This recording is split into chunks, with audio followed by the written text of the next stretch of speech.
सूरत में बुखार से व्यापारी की मौत। 2 माह में बुखार के 16,000 संदिग्ध मामले। बुखार से 10 लोगों की संदिग्ध मौत हो गई। संदिग्ध डेंगू से अब तक 2 लोगों की मौत हो चुकी है। अगस्त और सितंबर में मलेरिया के 85 और डेंगू के 49 मामले सामने आए।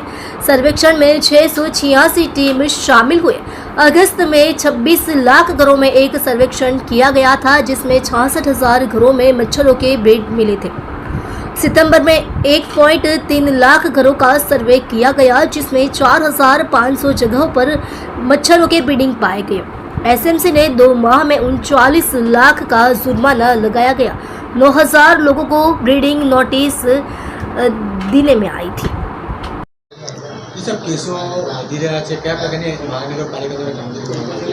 सूरत महानगरपालिका द्वारा चालू वर्षे ચોમાસું જ્યારથી ચાલુ થયું ત્યારથી અત્યાર સુધી કોઈપણ દિવસ રજા આપ્યા વગર સતત કામગીરી ચાલુ છે।